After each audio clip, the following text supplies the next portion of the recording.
Olá pessoal, boa tarde. Mais uma vez aqui nessa nossa maratona de lives do Quarteto Trabalhista. Estão me ouvindo bem aí? Dê um sinal por gentileza. Se o som está bom, devo aumentar um pouco mais ou pode manter assim. Vamos aguardar a entrada do nosso colega, querido Guilherme Feliciano, para a gente tratar de um tema.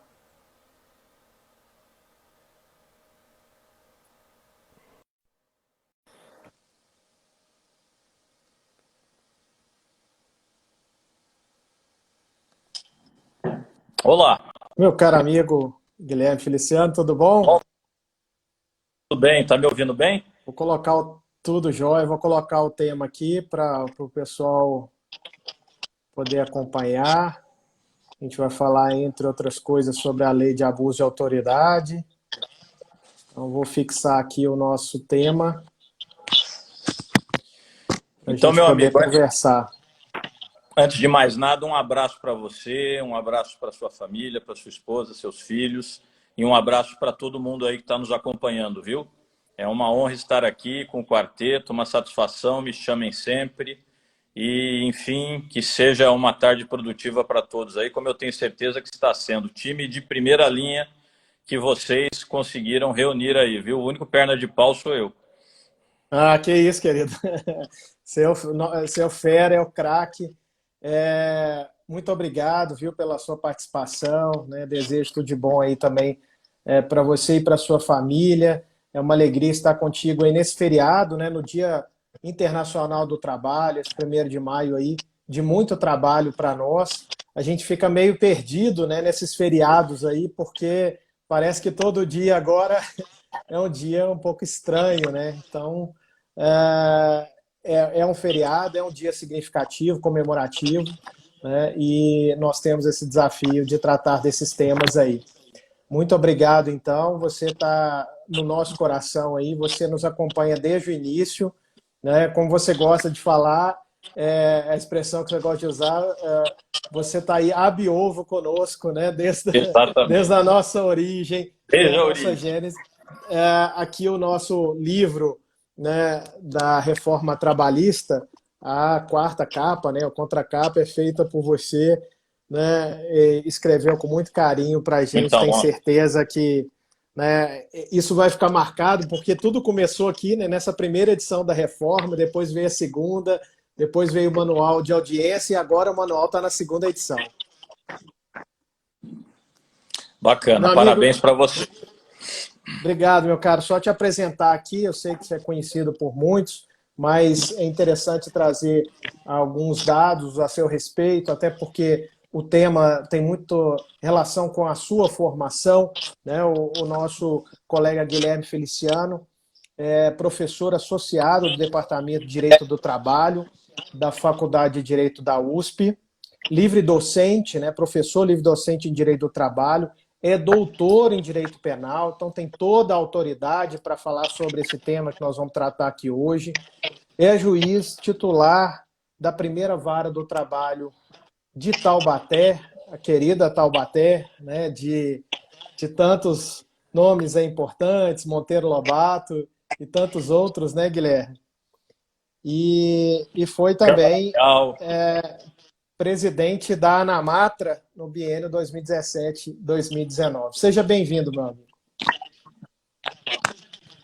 Muito obrigado, meu caro. Como Eu eu acho disse, que uma felicidade. Estou aí à disposição de vocês. Muito obrigado. Eu acho que está falhando um pouquinho sua imagem e eu desativei os comentários porque isso ajuda também na transmissão. Mas o seu som parece que está ok, só está vendo um delay na Você, sua mensagem. você não está me vendo bem?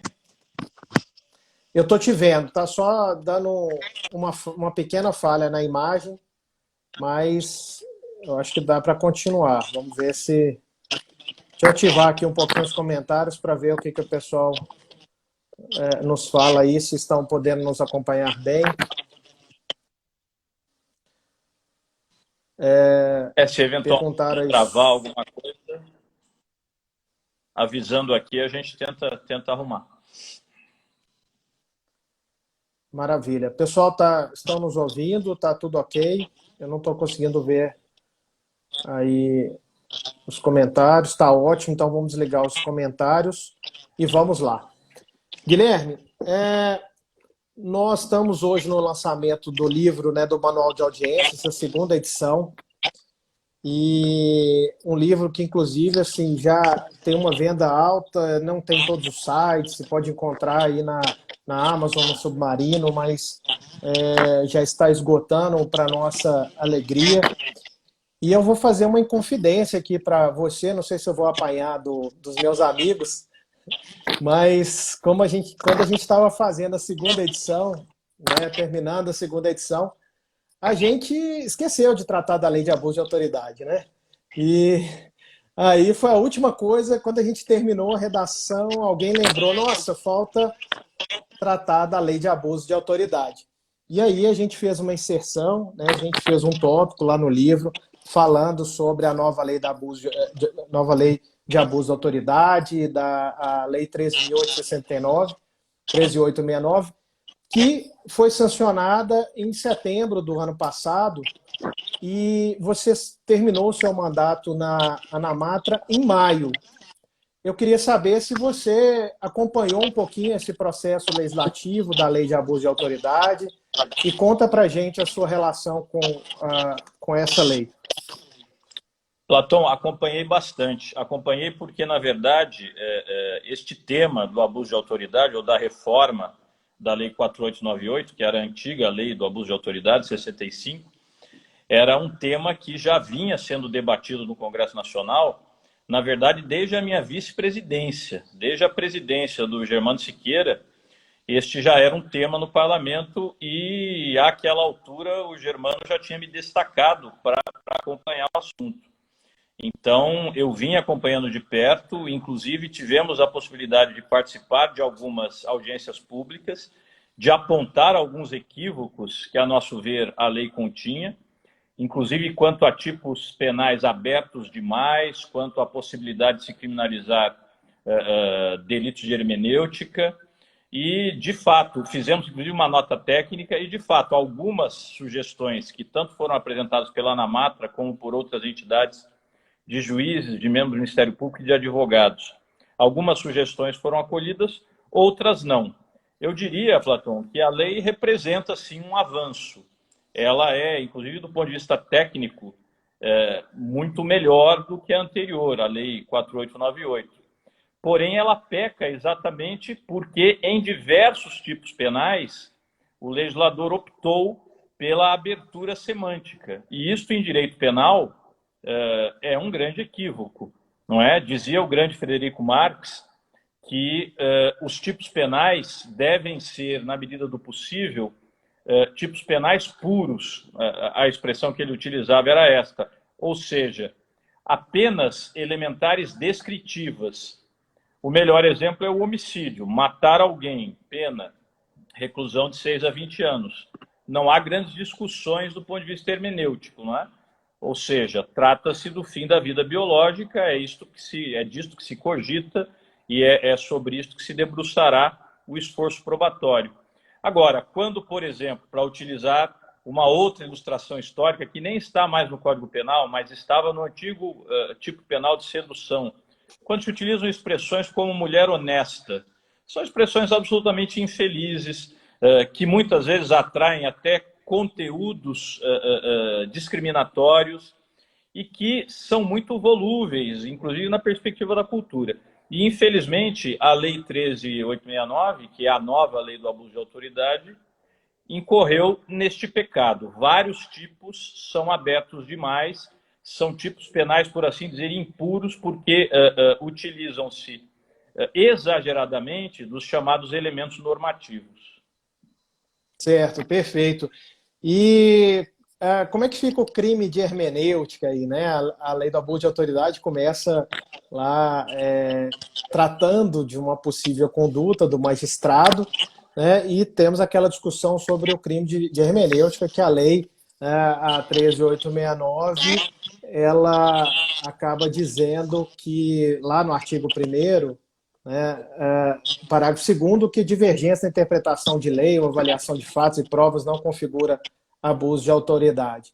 Muito bem, falando sobre o crime de hermenêutica, eu gosto de lembrar Rui Barbosa, né, que tratou tanto disso, e tem uma frase dele que eu queria pedir licença para ler, que eu acho interessante.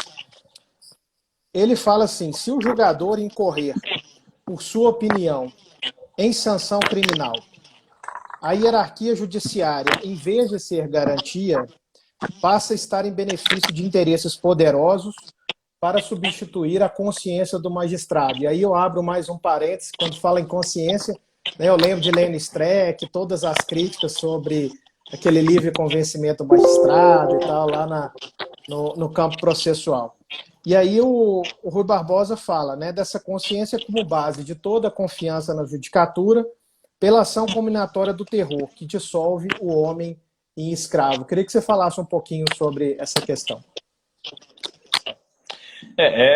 De fato, Platão, o que mais preocupava, especialmente as entidades de classe de juízes e membros do Ministério Público, durante o debate tanto deste projeto de lei,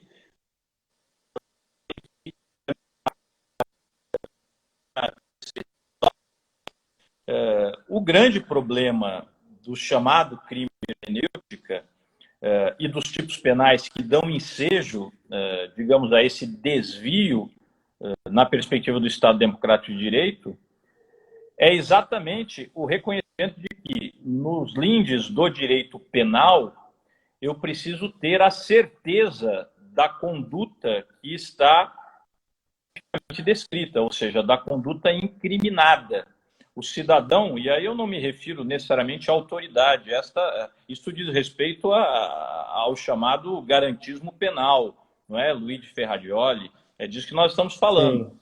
O cidadão precisa ter clareza do que efetivamente ele pode ou não realizar do ponto de vista penal. Eu sempre faço referência a um nefasto tipo penal que estava previsto no Código Penal nazista, no Código Penal que veio a lume durante o Führer, né? Durante o governo de Adolf Hitler, e que mais ou menos dizia assim: o tipo penal basicamente dizia que era crime perante, enfim, o Terceiro Reich, violar o espírito do povo, não é? Volksgeist. Bom, mas o que é violar o espírito do povo? Veja, é uma expressão que, a rigor, não descreve coisa alguma. No final das contas, esse tipo penal, que não tinha exatamente esta dicção, mas era muito próximo disto, ele simplesmente devolvia ao juiz, digamos, a função de casuisticamente dizer se aquela conduta, que geralmente era uma conduta contrária ao regime político que ali estava imposto, se aquela conduta era criminosa ou não. No final das contas, quem decidia se aquela conduta denunciada era crime ou não era o juiz. E isso é péssimo, não é? Porque exatamente uma das garantias do Estado Democrático de Direito no campo penal é o chamado princípio da taxatividade. É mais do que legalidade, é mais do que estrita legalidade. Sim, é taxatividade, saber exatamente o que está descrito pelo tipo penal. No universo de condutas possíveis, quais são aquelas que o direito penal recorta e considera ilícita para efeitos penais. É a chamada fragmentariedade do direito penal. Nós temos vários exemplos infelizes também no Brasil. Um outro exemplo que eu sempre refiro, e referia muito quando lecionava direito penal, era um tipo que havia no antigo Código de Pesca, um decreto-lei de 69, que basicamente dizia o seguinte: molestar cetáceos, pena, detenção, acho que era de 6 meses, alguma coisa. Mas o que é molestar cetáceos? Eventualmente ouvir um heavy metal no oceano, molestar, assediar uma baleia. Enfim, esse tipo penal simplesmente não descrevia com a certeza necessária o que seria criminoso ou não. E não por outra razão, é um tipo penal que nunca foi aplicado, não é? Na própria lei 6938, que é a lei que organiza o Sistema Nacional do Meio Ambiente, havia lá, este foi revogado, mas havia lá um tipo penal que era algo como prejudicar de qualquer modo a vida humana, animal ou vegetal. Prejudicar de qualquer modo a vida humana, animal ou vegetal. Aberto demais. No direito penal, exatamente pelo princípio da taxatividade, o legislador tem a proeminência. Ele é que deve descrever a conduta e deve descrever com certeza. Este é o problema dos crimes de hermenêutica. E aí, você citou o Rui Barbosa, há um grande pintor, um artista, na verdade, do século XIX, de que eu gosto muito, que é Auguste Bourget. Auguste Bourget tinha uma frase que, a meu ver, diz muito sobre essa sua questão. Ele dizia: nossas ações tendem a traduzir nossos pensamentos. Isto vale também para o juiz, e vale para o juiz criminal. Se não há, no tipo penal, uma descrição clara do que é criminoso, o pendor do ser humano é concretizar na sua ação, e ali na sua ação de julgar, o que ele pensa.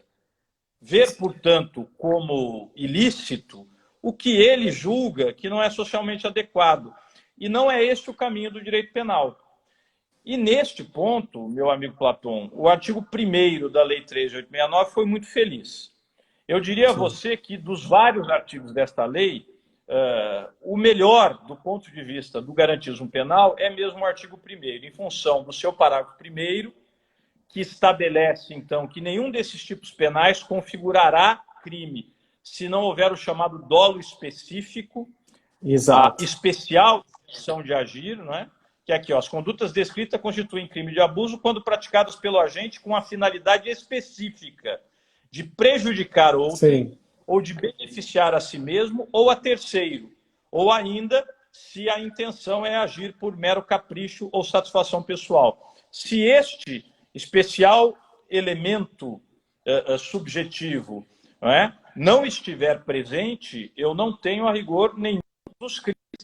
E o parágrafo 2º que você referiu, a divergência na interpretação de lei ou na avaliação de fatos e provas não configura abuso de autoridade, porque há vários preceitos aqui que poderiam ensejar alguma discussão quanto à interpretação que o juiz tenha das fontes formais do direito.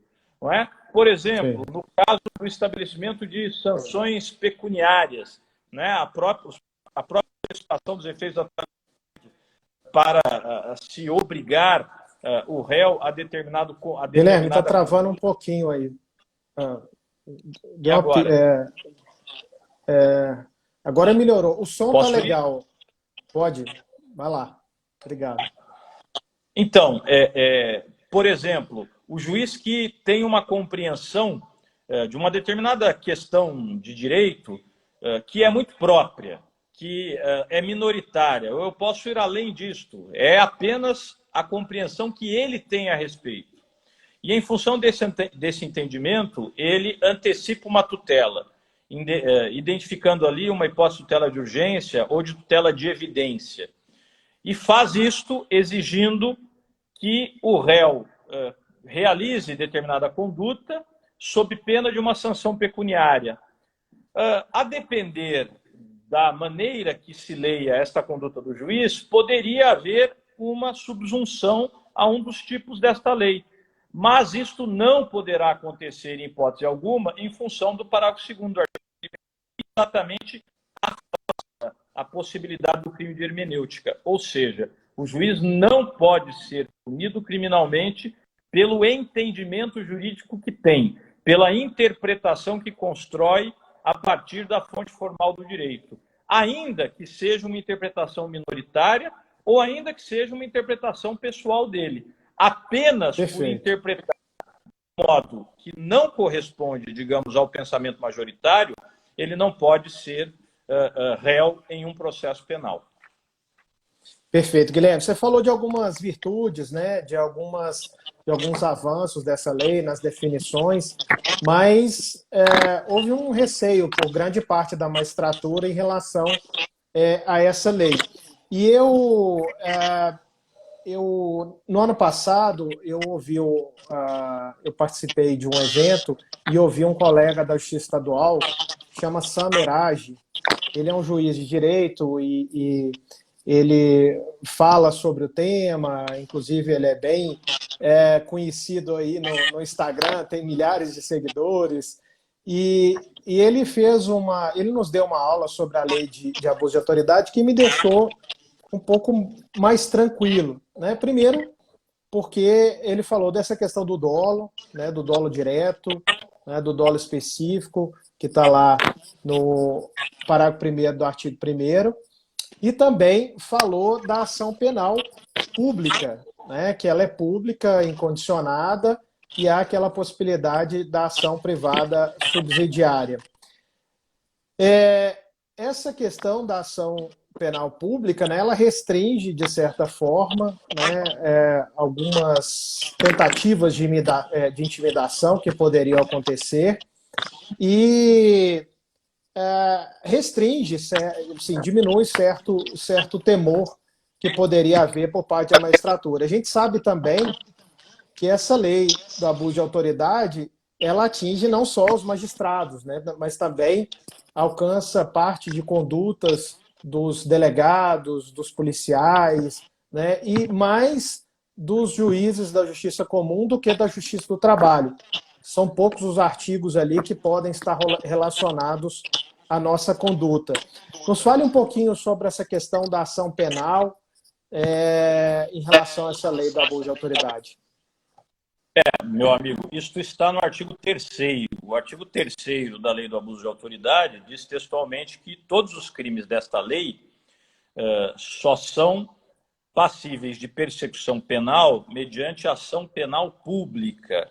Ação penal pública incondicionada, inclusive. Ou seja, Perfeito. O Ministério Público deverá ter a iniciativa e, para isso, ele não precisa nem de representação do ofendido e nem de requisição da autoridade. Ele é que formará a chamada opinio delicti e apresentará ou não a denúncia.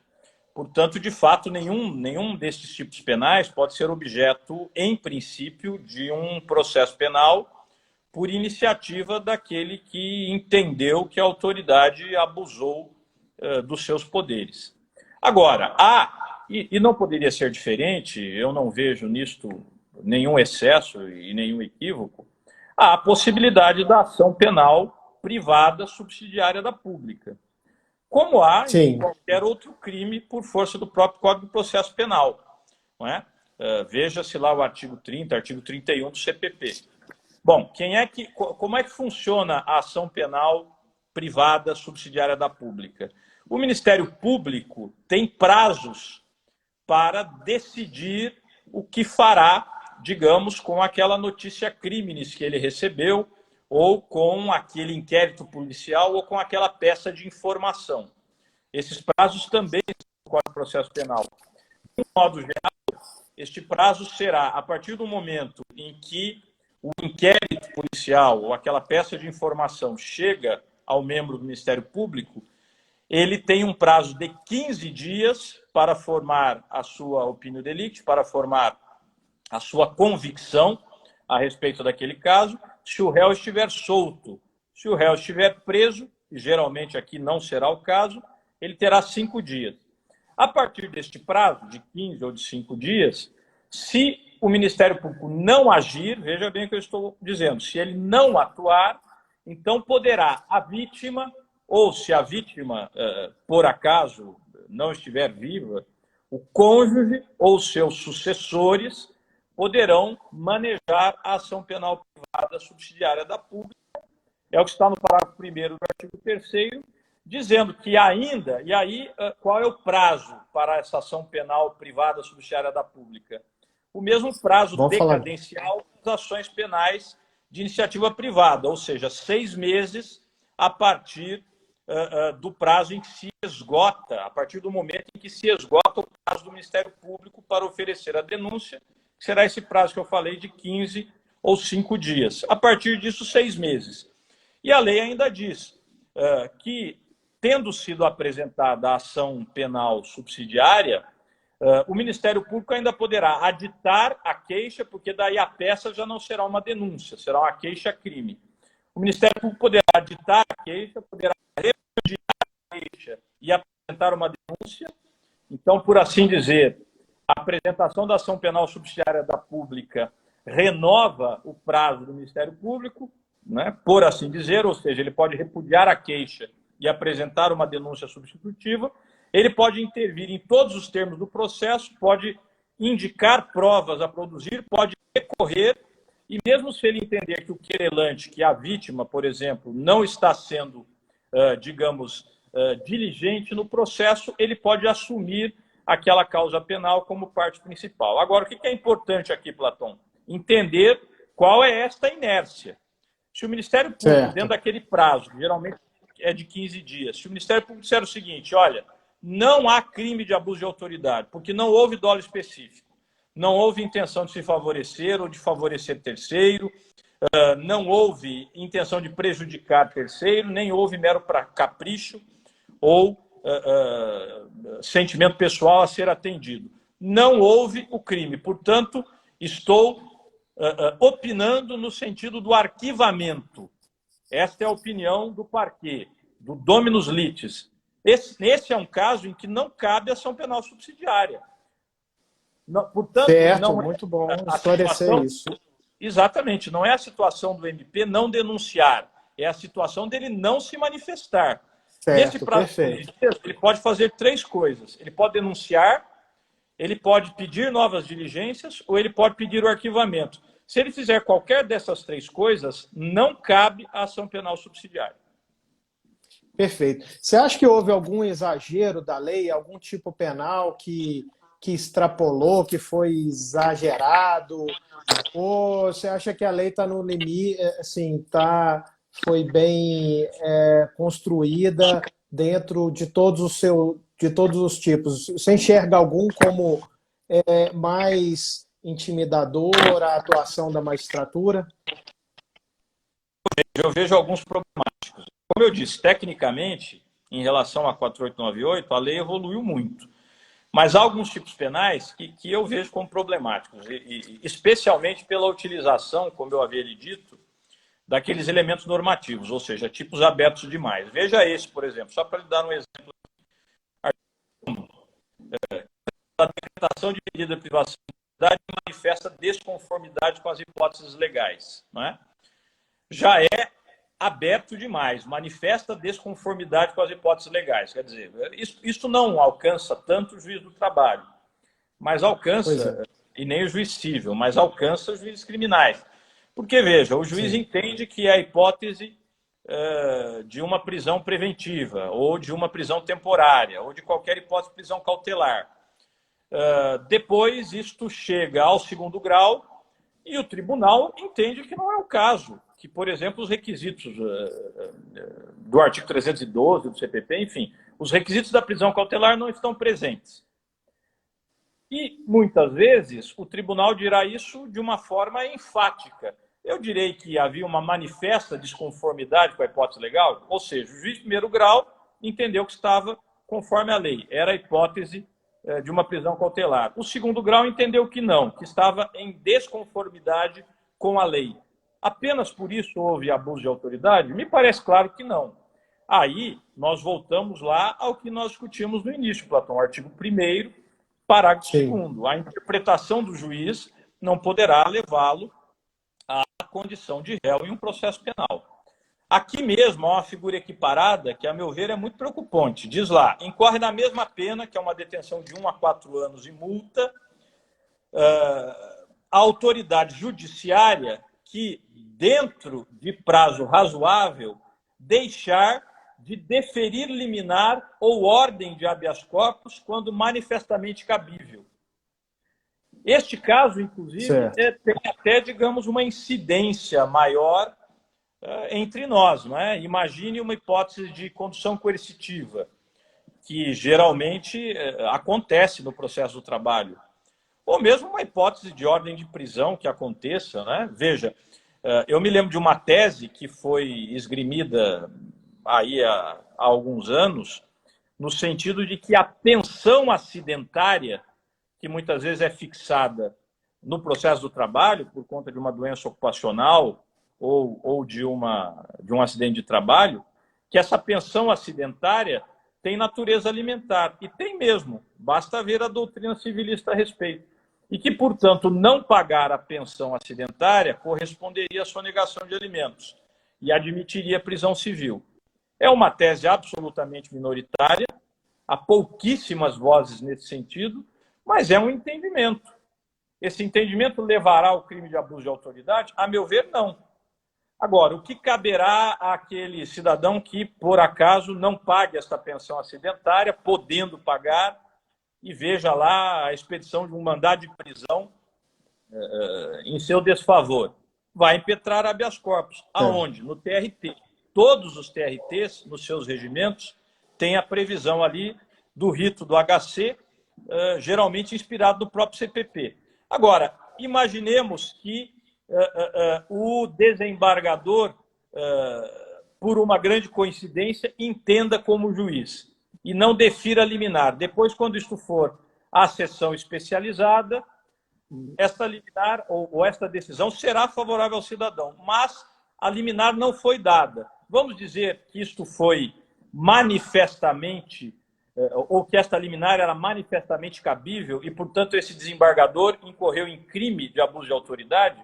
Me parece que não. Não dá para falar. Veja, no final das contas, pois é, em matéria trabalhista, Platão, este manifestamente descabido, que está aqui no inciso 3º, parágrafo único do artigo 9º, significará levar a um juiz criminal a análise para saber se em uma questão trabalhista aquela decisão era manifestamente cabível ou não, o que não parece apropriado. Certo. Esse é um tipo que, a meu ver, foi bem infeliz também.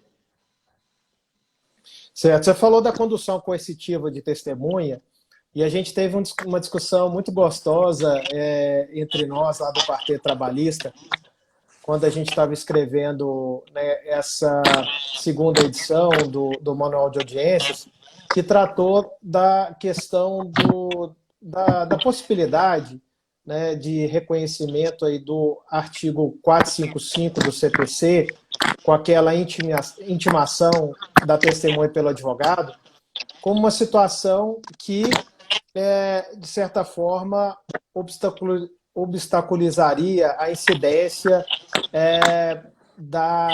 do artigo 10 da Lei de Abuso de Autoridade. O artigo 10 fala assim: decretar a condução coercitiva de testemunha ou investigado manifestamente descabida ou sem prévia intimação de comparecimento ao juízo. E a gente discutiu, a gente acabou chegando à conclusão que o 455 do CPC seria válido, ele é aplicável subsidiariamente ao processo do trabalho e valeria como uma intimação aí para a não incidência desse artigo 10. Você concorda com isso? Qual que é a sua opinião sobre a validade dessa intimação do 455 do CPC, aplicável subsidiariamente ao processo do trabalho, nessa questão da lei do abuso de autoridade? Meu caro Platão, veja, eu quando tenho falado sobre esse tema, eu já devo ter falado a respeito dele em pelo menos 5 regionais. É um tema, enfim, muito recorrente nesse momento. Eu tenho o seguinte, inclusive tive a honra de falar com o ministro Cláudio Brandão no meu regional, foi uma grande satisfação sobre este assunto. Que legal. Inclusive, abrindo um parênteses aqui, você falou para a IJU de 18, né? Exatamente. Foi meu convite enquanto coordenador pedagógico. E um detalhe aqui, Guilherme, foi o último dia de eventos no TRT 18, que foi dia 13 de março, uma sexta-feira 13. Você deu um curso maravilhoso para a gente. E a partir dali, o TRT praticamente fechou, não teve mais nada.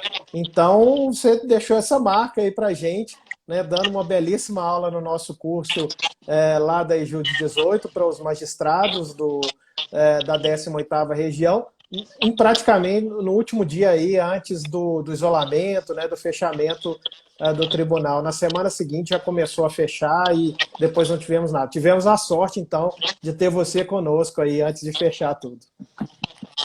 Sorte foi a minha, agradeço muito ao seu convite, meu amigo Platon, ao coordenador, ao desembargador coordenador, diretor da EJUD, vice-coordenador, Eugênio, né, desembargador Eugênio.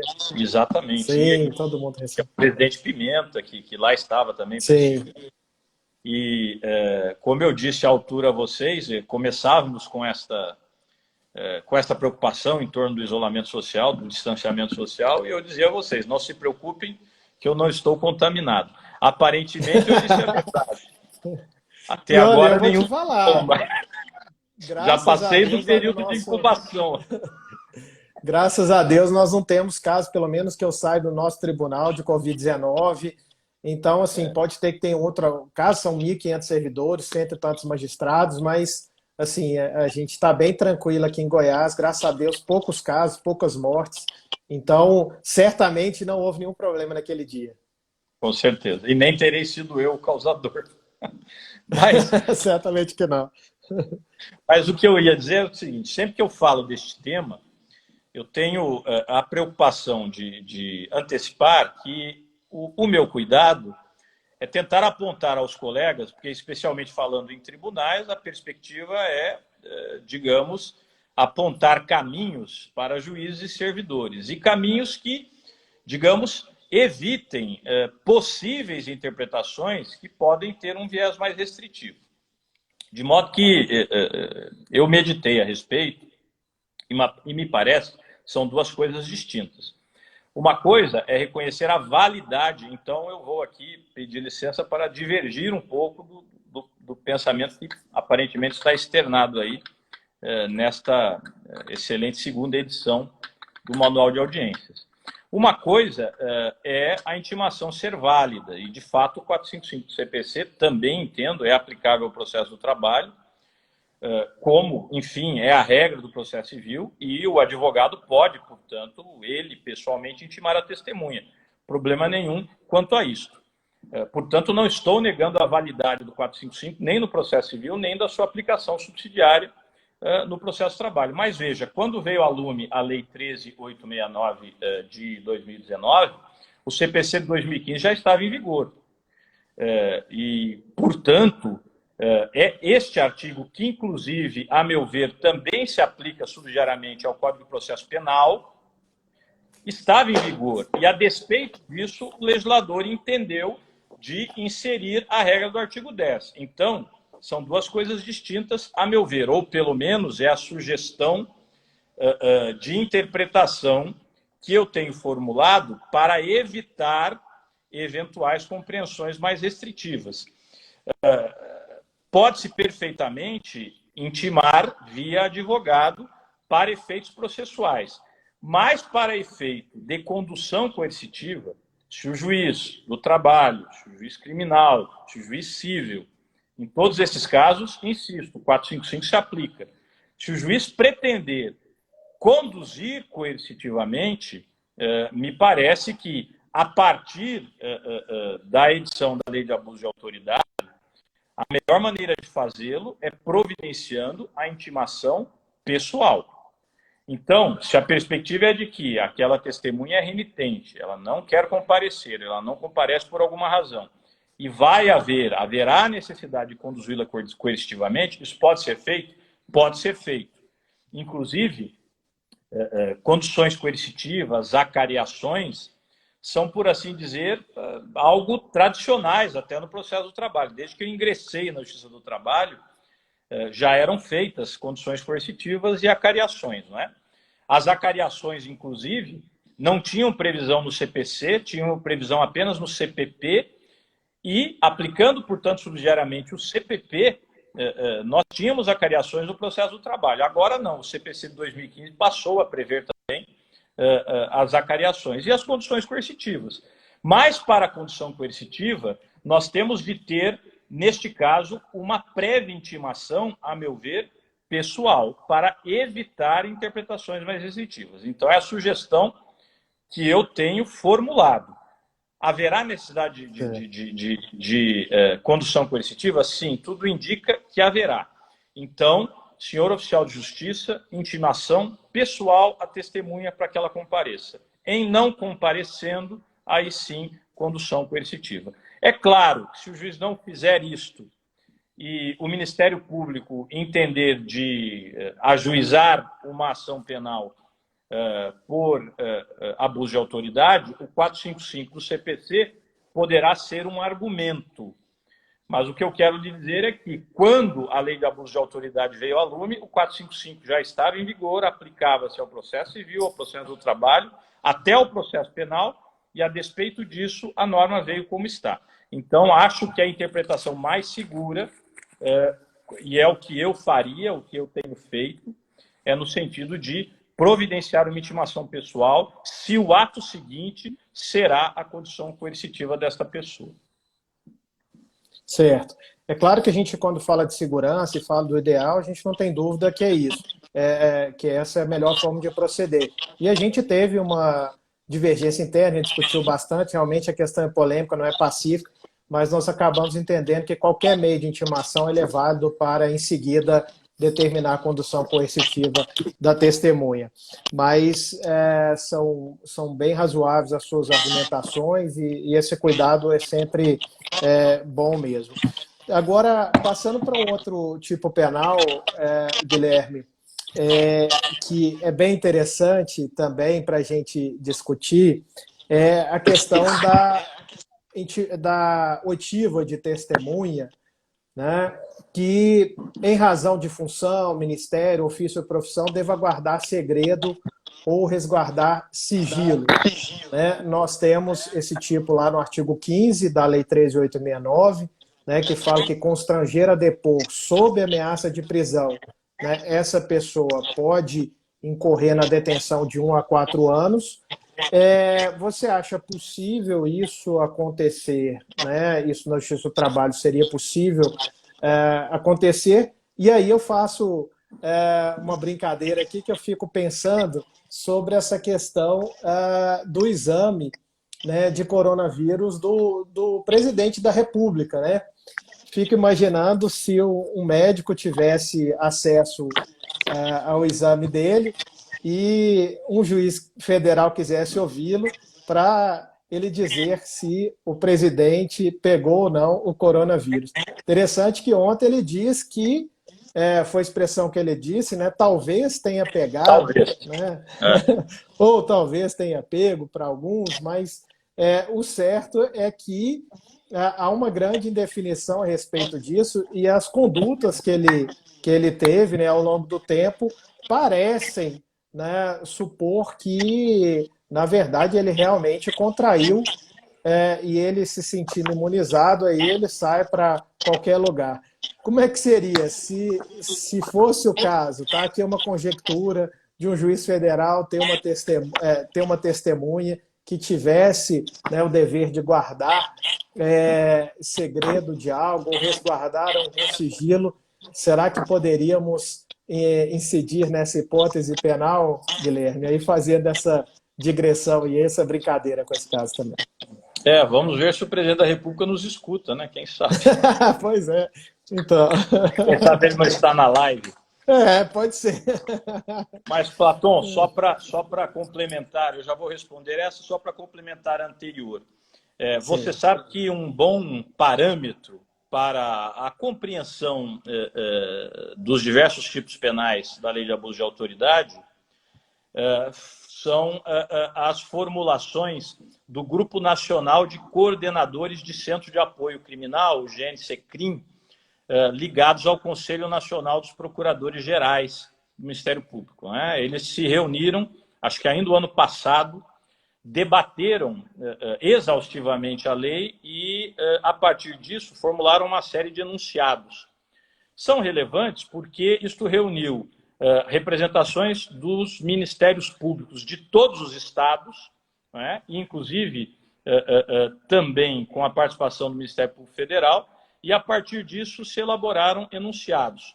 O enunciado número 7 trata exatamente do artigo 10 e diz o seguinte: a condição coercitiva, então, para que não se configure o crime, a condição coercitiva pressupõe motivação e descumprimento da prévia notificação do conduzido.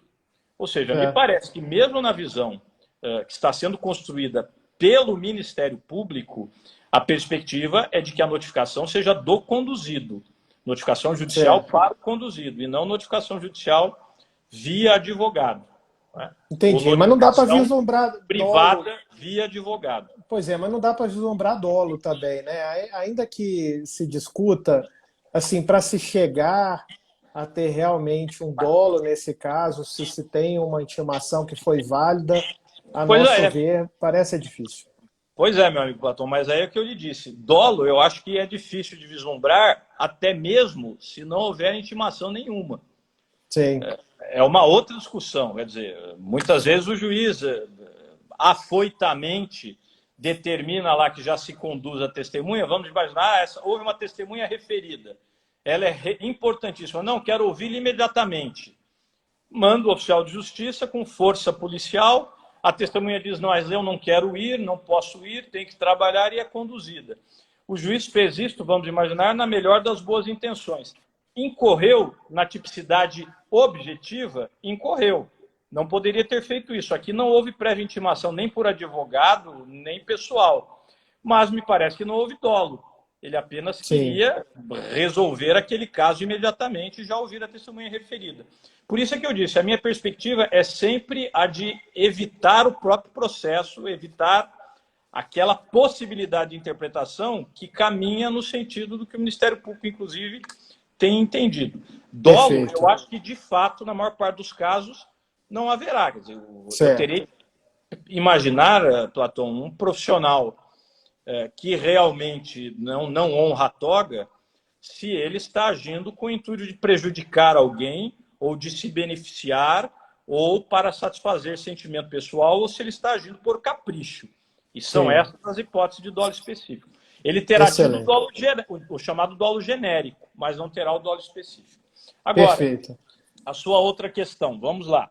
É o artigo 5º, constranger a depor sobre ameaça de prisão, pessoa que, em razão de função, ministério, ofício ou profissão, deve guardar segredo ou resguardar sigilo. Isso é muito importante, porque às vezes comparece, por exemplo, ao Fórum Trabalhista, em uma audiência, o médico, ou comparece, vamos imaginar, o padre, não é? Isso é incomum, mas pode acontecer.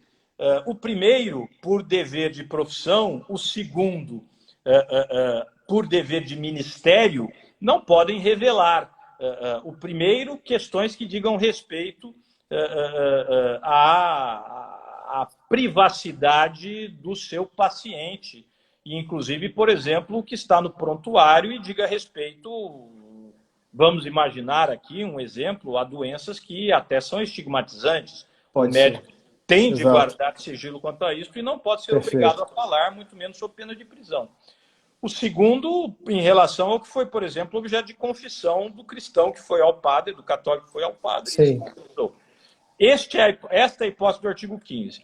No caso específico do presidente da República, vamos nos lembrar que há até aí uma liminar, né, pendente de cumprimento. Tem, de uma juíza federal, sim. Exatamente. Ele teve mais 48 horas, se não me engano, renovadas. Isso. Ele apresentou um relatório, a juíza entendeu que não era suficiente, e ele agora, então, terá de apresentar o exame. E ontem ele disse que a AGU recorreria e que, se tivesse de apresentar, ele apresentaria, embora se sentindo violentado, né?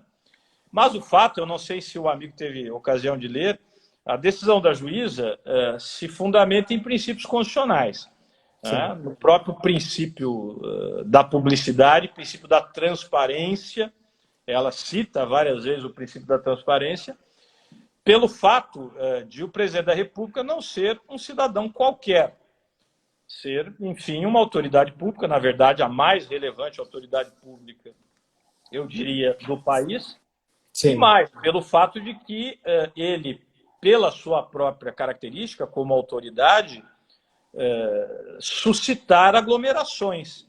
e, ao que tudo indica, ele não tem, digamos, buscado maiores cautelas quanto a isto. Ele tem se apresentado em público, isso tem gerado aglomerações, e se ele é um portador do vírus, do novo coronavírus, do SARS-CoV-2, ele está colocando em risco todas essas pessoas. Então, há também um interesse de saúde pública.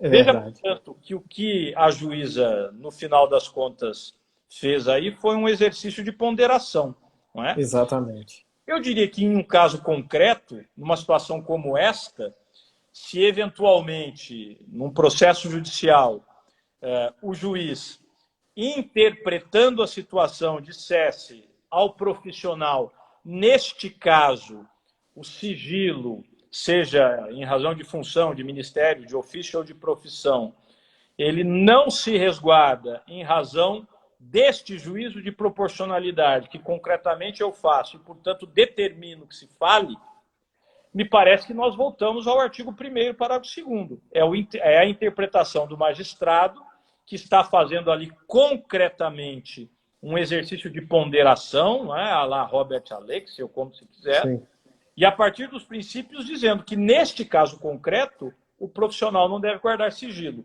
E aí, a partir disso, ainda que o tribunal depois entenda, não, esta ponderação não está adequada, havia ali ainda o sigilo do profissional a ser resguardado.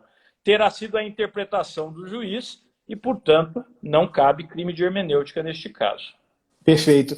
Nosso tempo está acabando, infelizmente. Está sendo ótimo, Guilherme. A internet melhorou, está ótimo. Agora ficou perfeita a imagem, o som. Bom, quem está nos acompanhando pode desfrutar mais.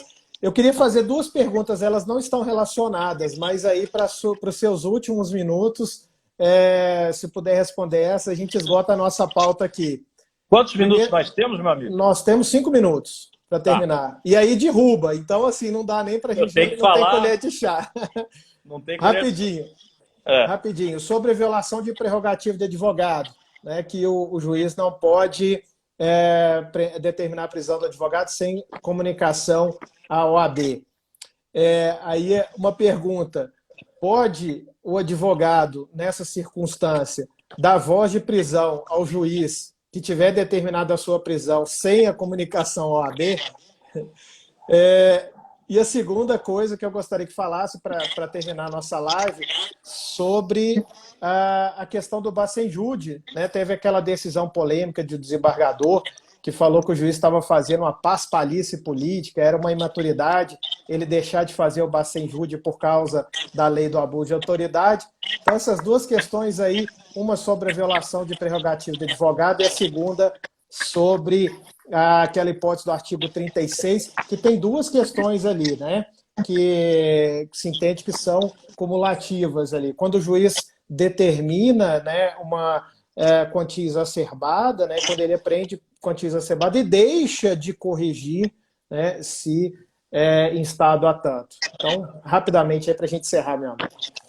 Bom, então vamos lá. Tentando ser muito objetivo, coisa que você sabe não é a minha praia. Mas vamos lá. Primeiro, questão do crime de violação de prerrogativas da advocacia. É muito importante isso, importante para juízes, para advogados. E, veja, nós achávamos, eu tenho de dizer isso, quando presidia a Ana Matra, que esta violação era desnecessária. Não existe o crime de violação das prerrogativas do magistrado.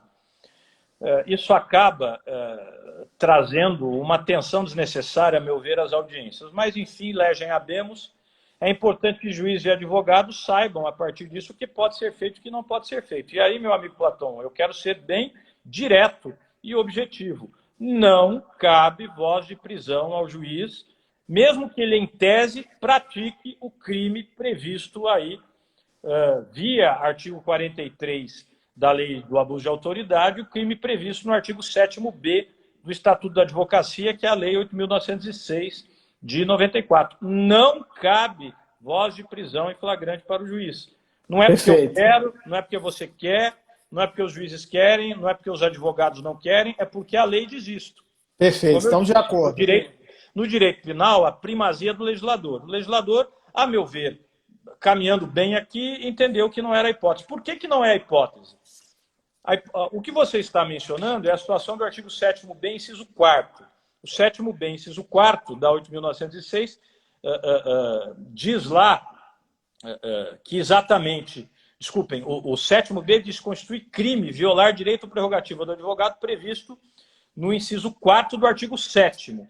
E o inciso 4º do artigo 7º é o que diz o que você falou, que para a prisão em flagrante, o advogado deve ter ali a presença do representante da OAB, geralmente ou o presidente da seção, ou subseção, ou da comissão de prerrogativas. O juiz não observou isto. Guilherme, desculpa, só para avisar, 2 minutos para a gente terminar. Ele incorrerá neste crime. Este crime tem que pena, detenção de 3 meses a 1 ano. Portanto, é crime de menor potencial ofensivo.